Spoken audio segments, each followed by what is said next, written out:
Isang 4 na taong gulang na bata ang nasawi sa Mandaluyong City matapos tamaan ng bala ng sumpak ng kanilang kapitbahay.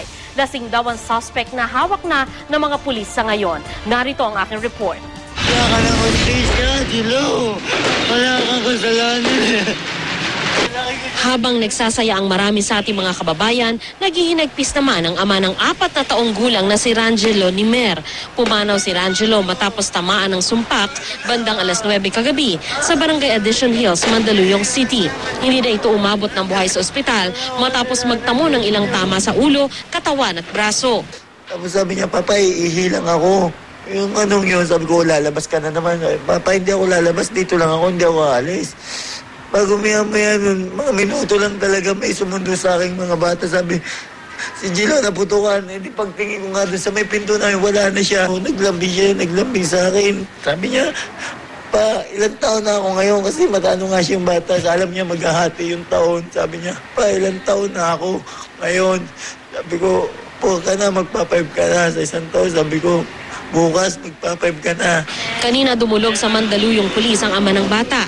Kasama niyang nagbigay ng statement ang 2 saksi sa krimen. Sa aming panayam, kinuwento ni Ryan kung gaano kalambing ang kanyang nag-iisang anak. Bigla siyang dumamba sa mami niya. Sabi niya, Mami, pakis. Talagang pinipilit niya talaga. Mami, pakis. Sabi niya. Sabi ng mami niya, mamaya na, paghahati ng tao, sabi niya, pakis. Talagang nagpipilit siya hanggang sa makisa niya yung mami niya. Sa pagsisiyasat ng Barangay Addition Hills, isang residenteng nakilala sa pangalang Noel Hanabon ang nakabaril kay Rangelo.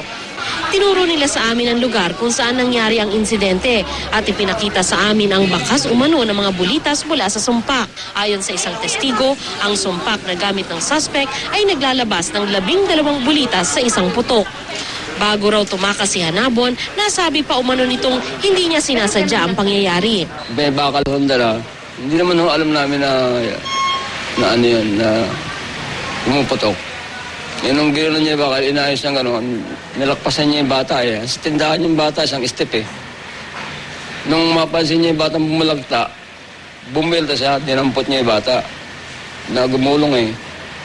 Sinabi niya na, di ko sinasadya, 4 na beses niyang sinasabi mo. Hindi ko sinasadya, akap yung bata. Nang puntahan namin ang tirahan ng suspect, sinabi ng kanyang misis na hindi na niya ito dinatnan sa kanilang bahay kagabi. Mabuting padre de pamilya raw ang kanyang mister, bagamat ilang beses na rin daw itong napaaway sa kanilang lugar. Sana nakikita mo ako, sumuko ko na lang. Kahit umuwi siya dito, ako na lang magsusurrender po sa kanya. Nakaburol ngayon si Rangelo sa multipurpose hall sa Barangay Addition Hills. Nasa isang maliit na ataol na ang bibong batang kinagiliwan ng lahat. Ang kanya mga halik at yakap nawala sa isang iglap. Sumuko na siya, sana maawas sana ko. May anak din siya, sana naman maramdaman mo yung nararamdaman ko. Napakasakit pa rin, napakasakit.